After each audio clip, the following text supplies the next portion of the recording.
بسم اللہ الرحمن الرحیم۔ السلام علیکم دوستو، I'm Areed Saleem, welcome to my YouTube channel Novel Orchard. کیسے آپ سب لوگ؟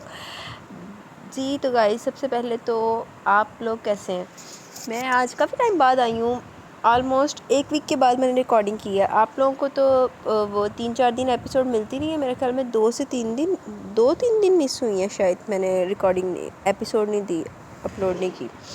لیکن میں ریکارڈنگ مطلب کہ ابھی میری آپ سے ملاقات یہ ہو رہی ہے ایک ویک کے بعد۔ مجھے یاد ہے لاسٹ ٹائم میں نے ریکارڈنگ کی تھی تھرسڈے نائٹ یا فرائیڈے کو کی تھی۔ تو پہلے تو میں دراصل بہت زیادہ بیزی تھی، ہمارے گھر پہ نا فنکشن تھا، میری سسٹر کی انگیجمنٹ تھی، تو ایک دن ہماری طرف فنکشن تھا، ایک دن ہم نے بھائی لوگوں کی طرف جانا تھا، تو وہ اس لیے پھر آپ کو پتہ کہ جب گھر پہ فنکشن ہو تو پھر مہمان وغیرہ بھی آتے رہتے ہیں، تو مہمان بھی آئے ہوئے تھے، تو میں ذرا گھر کا مین بندہ ہوں، تو اس لیے نا وہ میرا ٹائم ادھر لگ گیا پہلے۔ اور پھر جیسے فنکشن ختم، بلکہ ڈیورنگ فنکشن میں اتنی بری بیمار ہوئی ہوں نا، وہ تھکاوٹ کی وجہ سے، اور ویسے بھی تھکاوٹ کی وجہ سے، کیونکہ اندر باہر بھی آنا جانا تھا، فنکشن کا بھی تھا، سارا کچھ تھا، تو وہ بس ایسی میں بیمار پڑی ہوں نا، آج میں تھوڑی سی بولنے کے قابل ہوئی ہوں، نہیں تو پرسوں سے میری آواز نہیں نکل رہی تھی، مجھے اتنی زیادہ وہ کھانسی وغیرہ تھا، کھانسی بھی تھی، فیور نہیں اتر رہا تھا یار۔ پھر اس کے یونیورسٹی بھی ایک آدھا دن جانا پڑ گیا، تو وہ بس تھکاوٹ سے تو کچھ نہ ہی پوچھے کہ میرے ساتھ کیا کیا ہو رہا تھا۔ تو خیر الحمدللہ میں اب بہت بہتر ہوں، باقی تھوڑی سی سیرپ وغیرہ بھی پی رہی ہوں، کف سیرپ۔ آپ سب کی دعاؤں کا بہت بہت زیادہ شکریہ، آپ لوگوں نے میرے لیے دعا کی اور کوآپریٹ کیا، کہ بار بار یہ نہیں پوچھا کہ نیکسٹ ناول کب سٹارٹ کر رہی ہیں یہ وہ، تو اس کے لیے میں آپ سب کی بہت زیادہ شکر گزار ہوں۔ تو چلیں، آج ہم نے پڑھنا ہے اپنا ناول مہربان تیری نظر، ریٹن بائی قمروش شہک۔ سب سے پہلے تو میں آپ کو یہ بتانا چاہوں گی کہ بہت افسوس کی بات ہے، اور مجھے یہ بہت دلی افسوس ہے کہ جو ہماری اس ناول کی رائٹر ہے نا قمروش شہک، ان کی کل ڈیتھ ہو گئی ہے ڈینگی کی وجہ سے۔ اللہ پاک ان کے درجات بلند فرمائے، اللہ پاک ان کی مغفرت فرمائے، اور ان کی قبر کو جنت کے باغوں میں سے ایک باغ فرمائے۔ ان کے چھوٹے چھوٹے بچے تھے، لیکن بس اللہ پاک ان کو بھی صبر عطا فرمائے، اللہ پاک ان کے لیے کوئی وسیلہ پیدا فرمائے کہ جو ان کو، یار ان کے لیے بہت بڑا لاس ہوا ان کے بچوں کو، مطلب کہ ایک ماں اتنی سی ایج میں اب اس کو چھوڑ کے چلی گئی ان کو۔ تو یہ میری موسٹ فیوریٹ رائٹر تھی قمروش شہک میم۔ ان کی کل اتنی سڈنلی ڈیتھ ہوئی ہے، مطلب کہ آئی ڈونٹ نو کہ ان کی ڈیتھ سڈنلی ہوئی ہے نہیں ہوئی، لیکن مجھے بہت سڈنلی پتہ چلا۔ میں ایف پی پہ گئی ہوں، میں نے ایک پیج پہ دیکھا، میں نے کہا یہ کیا ہے، میں نے اس کو اپنی فرینڈ کو میسیج کیا، میں نے کہا یہ خبر صحیح ہے۔ میں نے ایک اور پیج پہ دیکھا، 2-3 پیجز پہ یہی والی نیوز چل رہی تھی کہ قمروش میم کی ڈیتھ ہو گئی ہے۔ تو پہلے تو مجھے یقین نہیں آیا، پھر جب ریچ نے مجھے کنفرمیشن دی کہ ان کی ڈیتھ ہو گئی ہے، تو پھر ہم لوگ کو اتنا زیادہ دکھ لگا نا۔ تو آج ہم نے ان کا ناول پڑھیں گے، اللہ پاک ان کی مغفرت فرمائے۔ تو اس سے پہلے اگر گائز آپ نے میرے چینل ناول سٹارٹ کرتے ہیں، اگر اس سے پہلے آپ نے میرے چینل ناول آرچڈ کو سبسکرائب نہیں کیا تو سبسکرائب کر لیں، اور ساتھ میں بیل آئیکن بھی پریس کر لیں تاکہ ہر آنے والی ویڈیو آپ کو ملتی رہے۔ اور اگر آپ کو میری آواز میں کوئی مسئلہ لگے تو میں پہلے سے معذرت، کیونکہ گائز آپ کو پتہ ہے کہ مجھے بہت بری کھانسی ہوئی تھی، بہت زیادہ بری۔ ابھی تو میری آواز نکل رہی ہے، میں بول رہی ہوں، پرسوں میں یہ سوچ رہی تھی کہ یار ریکارڈنگ میں کیسے کروں گی، مجھ سے تو بولا ہی نہیں جانا، میں بول بعد میں رہی تھی، میرے کھانسی پہلے آ رہی تھی اتنی زیادہ، لیکن خیر الحمدللہ اب تو بہتر ہے، اس لیے میں نے وہ پوسٹ لگا دی تھی کیونکہ مجھ سے ریکارڈنگ نہیں ہو پا رہی تھی۔ تو جی یہ والا جو ناول ہے نا قمروش میم کا، مرحومہ کا، یہ ہے ہمارا، یہ پولیس آفیسر بیس پہ ہے، جو ہیرو ہے وہ پولیس آفیسر ہے، اور جو ہیروئن ہے وہ انوسنٹ سی بندی ہے، اور اس نے نا کوئی نا آئی تھنک سو مرڈر ہوتے ہوئے یہ اس کی نا آئی وٹنس ہے مرڈر کی کسی کی۔ تو اب وہ جن لوگ جو مرڈررز ہیں نا وہ اس کو نا وہ خوفزدہ کر رہے ہیں کہ یہ ہمارے خلاف گواہی نہ دے سکے، اور اس کو مینٹلی ٹارچر کر رہے ہیں۔ تو اب جو ہیرو صاحب ہے نا انہوں اپنے نکاج لے کے تے پھر ان دی پروٹیکشن بھی کرنی ہے، اور ان جو وکٹم ہے اس کو انصاف بھی دلانا، مطلب کہ مجرموں کو سزا بھی دلوانی ہے۔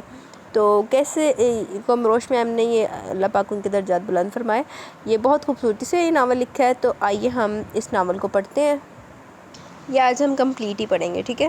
تو آئیے سٹارٹ کرتے ہیں ناول مہربان تیری نظر ریٹن بائی قمروش اشک۔ ڈی ایس پی آغا اکارم حسین کے قدموں کی چاپ نے وہاں پر موجود تمام سٹاف کو الرٹ کر دیا تھا۔ جیسے جیسے قدم اپنے روم کی طرف بڑھ رہے تھے، تمام ہی پولیس آفیسرز اپنی اپنی فارم میں آ چکے تھے۔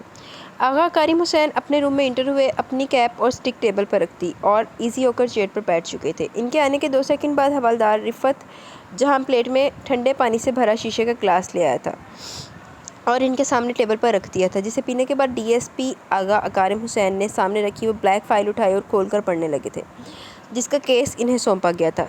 اس کیس کا کوئی عینی شاہد، کوئی گواہ ہے؟ فائل کو دیکھنے کے بعد ڈی ایس پی آغا اکارم حسین نے سامنے کھڑے حوالدار سے پوچھا۔ یس سر، لیکن وہ خاموش ہو گیا۔ لیکن کیا؟ سر، گواہ ایک لڑکی ہے، حوالدار نے مؤدب لہجے میں کہا تھا۔ ہے تو گواہ، اور چونکہ یہ کیس میرے انڈر ہے تو مجھے ہی اس کی تمام انکوائری خود ہی کرنی ہے۔ تم جاؤ اس لڑکی کو بحفاظت یہاں پولیس اسٹیشن لے آؤ۔ انہوں نے حوالدار کو حکم دینے کے بعد نظریں ایک بار پھر کھلی فائل پر مرکوز کر دی تھی۔ سر، وہ لڑکی غریب ہے، حوالدار نے کچھ ڈرتے ڈرتے کہا۔ غریب ہے تو اس کی کوئی اہمیت نہیں ہے؟ رعبدار لہجے نے حوالدار کو گڑبڑانے پر مجبور کر دیا۔ سر، بات یہ نہیں ہے، وہ دراصل سر گواہ ہونے نہ ہونے کے برابر ہے۔ مطلب؟ حوالدار کی سمجھ میں نہیں آ رہا تھا کہ وہ کس طرح اپنی بات سمجھائے۔ وہ تو یہ بھی نہیں کہہ سکتا تھا کہ آپ میرے ساتھ خود اس پسماندہ علاقے میں چلیے اور خود اپنی آنکھوں سے وہ سب دیکھ لیجیے جو وہ بیان نہیں کر سکتا ہے۔ آغا اکارم حسین نے سامنے کھڑے اس حوالدار کو بڑی جانچتی نظروں سے تکا تھا، جو شاید کسی بہت ہی گہری سوچ میں غلطاں تھا۔ اچھا ایک کام کرو، تم جیپ تیار کرو، میں وہاں خود جاؤں گا۔ شاید وہ اس کے چہرے پر لکھی تحریر پڑھ چکے تھے۔ سر آپ؟ وہ چونکتے ہوئے بولا تھا۔ ہاں میں۔ اب جلدی جاؤ، ویسے بھی کافی ٹائم ضائع ہو چکا ہے۔ انہوں نے فائل بند کی اور اپنی چیئر سے اٹھ کھڑے ہوئے، اور اس دوران حوالدار بھی وہاں سے نکل گیا تھا۔ لڑکی کہاں ہے؟ رافیل بھٹی نے غصے میں کہا۔ باس آپ بے فکر رہیے، وہ لڑکی اب اس قابل نہیں رہی کہ کچھ بھی بول سکے، سوٹ بوٹ میں ملبوس اس شخص نے بڑے وثوق سے کہا تھا۔ دماغ خراب ہو گیا نا میرا جو بے فکر ہو کر بیٹھ جاؤں؟ رافیل بھٹی اس شخص کے تھوڑا قریب چلے آئے تھے۔ جانتے ہو یہ کیس ڈی ایس پی آغا اکارم حسین کے انڈر میں آ گیا، جو آج ہی کراچی پہنچا اور جسے کمشنر شرف حیات نے بالخصوص اس کیس کے لیے اسلام آباد سے بلوایا۔ یاد رکھو اگر اقبال بھٹی کو کچھ ہوا تو میں تم لوگوں کو گولی مار کر جنگلی وحشی کتوں کے آگے ڈال دوں گا۔ رافیل بھٹی نے اس شخص کا گریبان زور سے پکڑا تھا۔ اب اس سے پہلے کہ وہ ڈی ایس پی اس لڑکی تک پہنچے، مجھے ابھی ہر حالت میں وہ لڑکی چاہیے۔ جاؤ دفع ہو جاؤ، جب تک مجھے اپنی یہ شکل بھی مت دکھانا۔ جھٹکے سے گریبان چھوڑا تھا۔ جیپ چھوٹی بڑی گلیوں سے گزر رہی تھی، جگہ جگہ پانی کا ڈھیر، بدبو، میلے کے چلے بچے کھیل رہے تھے۔ کچھ عورتیں بھی اپنے اپنے گھروں سے نکل کر اپنے گھروں کی چوکھٹ پر دھرنا ڈالے بیٹھی تھیں، جبکہ کچھ پولیس جیپ کو دیکھ فوراً اندر چلی گئی تھی اور دروازہ اندر سے بند کر لیا تھا۔ آخرکار کافی انتظار کے بعد جیپ مطلوبہ جگہ پر رک گئی۔ کچی اینٹوں کا بنا یہ چھوٹا سا گھر کافی بدنما لگ رہا تھا۔ دروازہ کھلا تھا، لیکن وہاں پر کسی پردے کی جگہ بے رنگ پرانی چٹائی لٹکی تھی، جس سے اندر کے مکینوں کی بے پردگی نہیں ہو سکتی تھی۔ دروازے کے باہر 5-6 بچے کھیل رہے تھے، جن میں سے کچھ تو انہیں دیکھ کر بھاگ گئے تھے اندر گھر میں، اور جو ناسمجھ اور چھوٹے تھے وہ ہونکوں کی طرح اس سمت تک رہے تھے۔ ڈی ایس پی آغا اکارم حسین نے ایک نظر انہیں دیکھنے کے بعد پیچھے جیپ میں بیٹھی دونوں پولیس لیڈی کو سٹک کا اشارہ دیا۔ وہ دونوں اشارہ ملتے ہی اندر گھر میں چلی گئی تھی۔ سر کوئی فائدہ نہیں ہے، وہ دونوں پولیس لیڈی 5 منٹ میں باہر آ گئی اور آ کر جیپ میں بیٹھے آغا اکارم حسین سے بولی۔ کیوں، کیا ہوا؟ وہ جیپ سے باہر نکل آئے تھے۔ سر وہ لڑکی اس پوزیشن میں نہیں ہے کہ وہ ہمارے ساتھ چل سکے، دونوں میں سے ایک بولی۔ آخر مسئلہ کیا ہے؟ اپاہج ہے کیا وہ؟ اگر ایسا ہے تو آپ لوگ فوراً دوسری گاڑی کا بندوبست کیجیے، ہم اسے ہر حال میں ابھی لے جائیں گے۔ وہ بہت نرمی سے بولے تھے۔ سر یہ بات نہیں ہے، دراصل سر وہ لڑکی پرابلم کیا ہے؟ دیکھیے کیس میرے لیے بہت امپورٹنٹ ہے، جائیے لے کر آئیے اسے، وہ ضد ہو کر بولے۔ لیکن سر، لیکن اوکے مجھے ہی جانا پڑے گا، وہ غصے میں کہتے وہاں سے ہٹے تھے، دروازے کو سٹک سے زور زور سے بجایا اور اندر داخل ہوئے۔ ان کے پیچھے وہ دونوں لیڈی پولیس بھی چلی آئیں۔ حقیقت میں وہ ان کے غصے سے ڈر کر رہ گئی تھی۔ سامنے تخت پر ایک چھوٹے سے قد کی موٹی سی عورت بیٹھی تھی، وہ بچے جو انہیں دیکھ کر ڈر کے مارے اندر بھاگ گئے تھے، اس وقت وہ سبھی کھڑے تھے۔ کہاں ہے تمہاری بیٹی؟ بلاؤ اسے، لینے آئے ہیں اسے۔ ڈی ایس پی آغا اکارم حسین نے بغیر کسی تمہید کے اپنا مدعا بیان کیا۔ صاحب آخر آپ لوگ کیوں پیچھے پڑ گئے میری دھی کے؟ جب میں کہہ رہی ہوں کہ وہ اب اس قابل نہیں رہی کچھ بھی بول سکے۔ دیکھو صاحب، ہم بہت غریب ہیں اور عزت دار بھی، اور ہمارے گھر کی عزت کوٹ کچہریوں کے چکر لگائیے برداشت نہیں کر سکتے ہم غریب لوگ۔ وہ نچا نچا کر بول رہی تھی، اس کا انداز آغا اکارم حسین کو بے حد ناگوار گزرا تھا۔ اور ابھی جو یہ تھانے دارنی صاحبہ جی کہہ رہی تھی کہ آپ لوگ جی میری دھی سے گواہی دلواؤ گے، تو صاحب جی تم تو اپنا کام کر کے چلے جاؤ گے، لیکن وہ کیا ہے نا جی جس کے لیے تم یہ گواہی دلوا رہے ہو، وہ لوگ تو بڑے خطرناک ہیں، بعد میں تو ہمیں مصیبت اٹھانی پڑے گی۔ دیکھو ایسا کچھ نہیں ہوگا، ہم تمہاری بیٹی کو پولیس کسٹڈی میں رکھیں گے، وہ باحفاظت رہے گی، اس لیے اب زیادہ بحث مت کرو اور لے کر آؤ اس کو۔ پر صاحب وہ اس قابل ہو تو لائے نا، کہاں ہے وہ؟ اب کہ آغا کریم حسین سے برداشت نہ ہو سکا تو وہ خود وہاں اس اکلوتے کمرے کی جانب بڑھ گیا تھا۔ آخر دیکھے تو خود جا کر کیسی بھی کیا مصیبت آن پڑی جو چلنے میں اتنا نخرہ دکھا رہی ہے۔ ڈی ایس پی آغا کریم حسین نے اس کمرے میں اپنے قدم دھرے تھے اور اس چھوٹے سے کمرے کا بغور جائزہ لینے لگا تھا۔ سائڈ دیوار سے 2 چارپائی رکھی تھی جس پر پھولوں والی چادر بچھی تھی۔ اس کے پاس 2-3 ٹین کی پیٹیاں ایک کے اوپر ایک رکھی تھی۔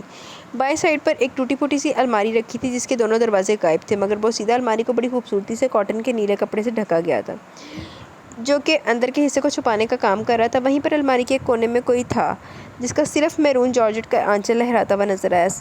آغا کریم حسین سمجھ گیا کہ وہ وہی لڑکی ہے، وہ اس جگہ چلا گیا۔ آخر کیا سمجھ رکھا ہے تم نے ہم پولیس والوں کو؟ چلتی کیوں نہیں ہو تم؟ وہ غصے میں اس لڑکی پر زور سے چیخا۔ نہیں میں نے کچھ نہیں دیکھا، میں کچھ نہیں جانتی، میں کسی کو کچھ نہیں بتاؤں گی، میں نہیں جانتی۔ ڈری سہمی سی وہ لڑکی صرف یہی تکرار کیے جا رہی تھی۔ وہ حد درجہ خوفزدہ تھی، خوف اس کی آنکھوں سے اس کے چہرے سے ٹپک رہا تھا، جیسے اگر اسے ہاتھ بھی لگائے تو جانے شاید وہ مر ہی نہ جائے۔ آغا کریم حسین اس کی حالت دیکھ کر دنگ رہ گیا۔ وہ لڑکی چھپنے کی کوشش کر رہی تھی، اگر اس کے بس میں ہوتا تو وہ خود کو اس دیوار کے اندر قید کر لیتی جس سے وہ تقریباً چپکی کھڑی تھی۔ میں کسی کو کچھ نہیں بتاؤں گی، میں نے کچھ نہیں دیکھا، میں قسم کھاتی ہوں میں کسی کو کچھ نہیں بتاؤں گی۔ اب وہ اپنی دونوں ہتھیلیوں سے اپنے چہرے کو چھپا گئی۔ اس کی ہچکیوں سسکیوں میں مزید اضافہ ہوتا جا رہا تھا۔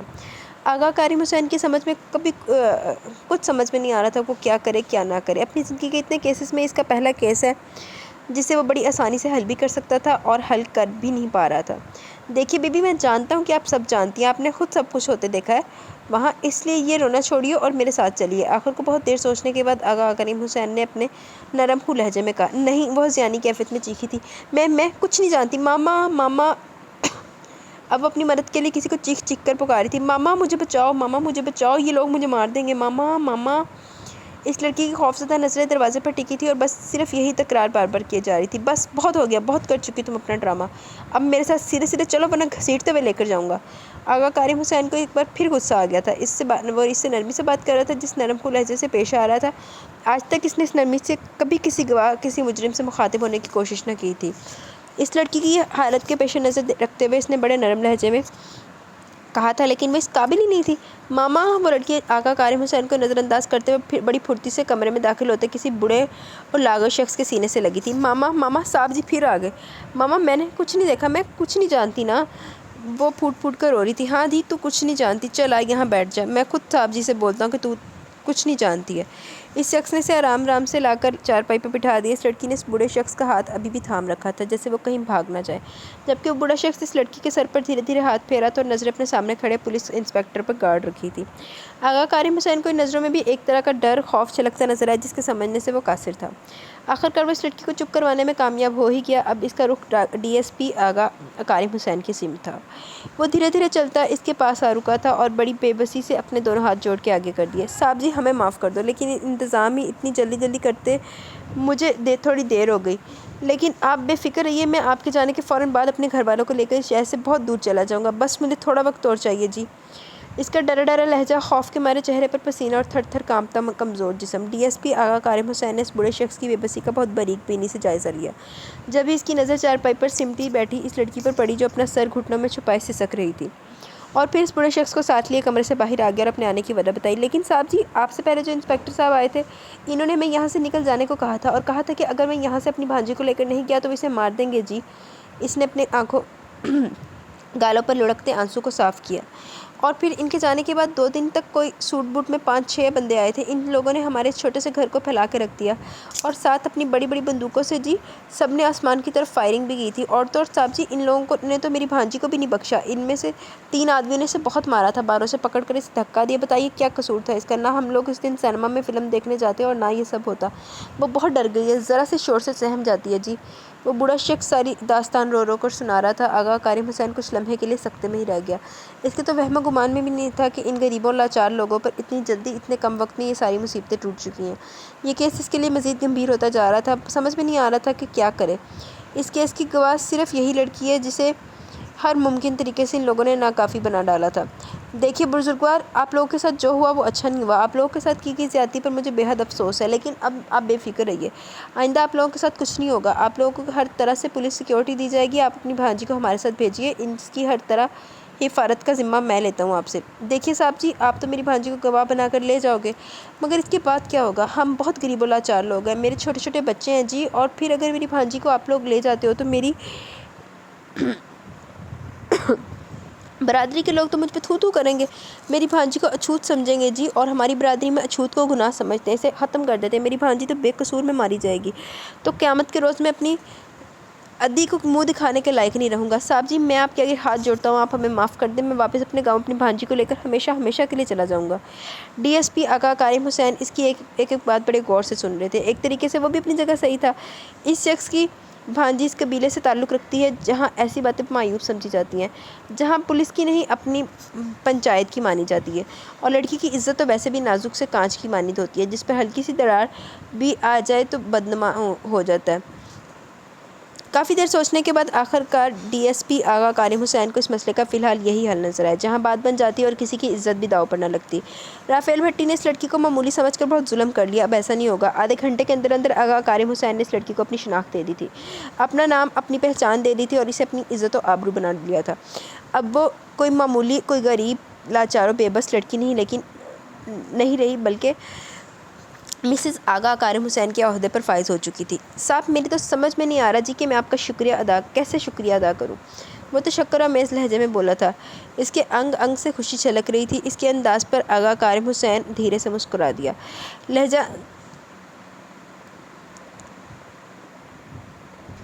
یہ معاملہ نہایت گمبھیر ہو گیا تھا۔ اس لڑکی کے ماما نے اس سے نکاح نامے پر دستخط لینے کے بعد اس کے سر پر ہاتھ رکھا۔ اس کی سمجھ میں کچھ نہیں آ رہا تھا کہ یہ اس کے ساتھ ہو کیا رہا ہے۔ اس کے دل و دماغ میں تو صرف اور صرف ڈر و خوف جڑ پکڑ کر بیٹھا تھا۔ اسے لگ رہا تھا کہ وہ صاحب جی اسے یہاں سے لے جائے گا، جس کے لیے وہ قطعی طور پر راضی نہ تھی۔ ارے بھاگ بھری، تیرے تو نصیب ہی جاگ گئے، اب تو وہ انسپکٹر صاحب تجھے ہر حال میں اپنے ساتھ لے کر جائے گا۔ مومانی کے اس روح فرسا لفظوں نے اس کے اوصان ہی قطع کر دیا۔ وہ اپنی تمام ہوش و حواس سے گم کرتی چلی گئی اور وہیں چارپائی پہ بے دم ہو کر گر گئی۔ دین احمد اور رفت جہاں، تم دونوں اقبال صاحب اور ان کی بیوی بچوں کو بحفاظت محفوظ مقام پر پہنچا دو۔ آقا کریم حسین نے اپنے ساتھ آئے دونوں حوالداروں کو حکم دیا اور پھر اقبال میاں سے مخاطب ہوا تھا۔ اقبال صاحب، آپ ان کے ساتھ اپنا ضروری سامان لے کر جائیے اور اب کسی بھی بات کی فکر مت کیجیے گا۔ آپ کی بھانجی اب محفوظ ہاتھ میں ہے، اس کا اب کوئی بال بھی بانکا نہیں کر سکتا۔ اس نے ان کے ناتواں کندھے پر نرمی سے ہاتھ دھرا تھا اور اسی کمرے میں چلایا جہاں وہ لڑکی یعنی اب اس کی منکوحہ ہے۔ پل کے پل جو کچھ بھی ہوا، فی الحال آقا کریم حسین پہ یہ سب ابھی نہیں سوچنا چاہتا تھا۔ ابھی جو مسئلہ منہ پھاڑے کھڑا تھا وہ پہلے اسے حل کرنا چاہتا تھا۔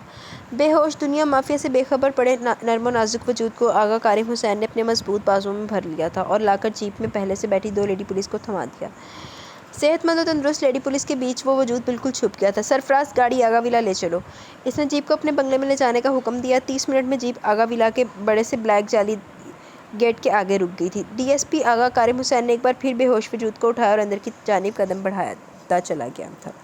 بلیک جعلی گیٹ کے باہر اور اندر 2 بلیک ٹائیگر ڈاگز زنجیروں میں قید تھے۔ اس طرح اندر اور باہر 10-12 بلیک وردی میں ملبوس گارڈز بھی پہرا دے رہے تھے۔ آقا کریم حسین جیسے جیسے اپنے کمرے میں بڑھ رہا تھا، سارے نوکر اور گارڈز حیرت سے ملی جلی کیفیت سے بھرپور انہیں تک رہے تھے۔ سب کی آنکھوں میں لبوں پر ایک ہی سوال گردش کر رہا تھا کہ یہ لڑکی کون ہے؟ آقا کریم حسین نے اس لڑکی کو بڑے آرام سے اپنے روم کے کنگ سائز بیڈ پر لٹا دیا تھا اور اس پر اپنا بلینکٹ سینے تک ڈال دیا۔ اسے ایک نظر دیکھنے کے بعد اپنی اسٹیک اور سر پر رکھی کیپ کو اتار کر ڈریسنگ ٹیبل پر رکھی اور سیدھا واش روم کی راہ لی جہاں اس کا انگوری شلوار قمیض پہلے سے ہینگ ہوا تھا۔ فریش ہونے کے بعد وہ کمرے سے باہر نکل آیا تھا جہاں اکا جی سمیت تمام نوکر آقا کریم حسین کے منتظر تھے۔ اکا جی، کھانا تیار ہے تو پلیز جلدی سے لگوا دیں، بہت بھوک لگی ہے۔ صبح 10 بجے سے رات کے 9 بج گئے تھے، اسے کچھ کھائے۔ آج کا سارا دن اس کا اقبال صاحب کے گھر گزرا تھا، اسی پریشانی میں ایک گھونٹ پانی کا نہ پیا تھا۔ ہاں آقا بیٹے، بالکل تیار ہے، بس تمہارا انتظار تھا۔ اکا جی آقا کریم حسین کے دادا کے زمانے کے نوکر تھے۔ انہوں نے اکارم اور ان کے والد شہام کو اپنی ہی گود میں کھلایا تھا۔ اکارم ان کی دل سے عزت کرتا تھا۔ اسلام آباد سے وہ خود زبردستی اس کے ساتھ یہاں آئے تھے۔ انہیں آقا کریم حسین بہت عزیز تھا، بہت چاہتے تھے وہ اسے، اس لیے اسے کراچی اکیلے نہ بھیجا تھا۔ آقا، وہ لڑکی کون ہے جسے تم اٹھا کے لائے ہو؟ آخرکار اکا جی نے وہ سوال کر ہی ڈالا جو ان کے ساتھ ساتھ پاس کھڑی 2 ملازمہ کو بھی تشویش میں مبتلا کر رہا تھا جسے وہ سننے کے لیے کھڑی تھی۔ او مائی گاڈ، میں آپ کو بتانے بھول گیا، سوری اکا جی۔ آقا کریم حسین نے کھانے پر سے ہاتھ کھینچ لیا۔ اکا جی، وہ لڑکی آج سے اس گھر کی مالکن ہے، میری بیوی۔ اس سے آگے فی الحال ابھی میں کچھ نہیں بتا سکتا ہوں۔ اس نے نیپکن سے ہاتھ صاف کیے اور مسکراتا ہوا کھڑا ہوا تھا۔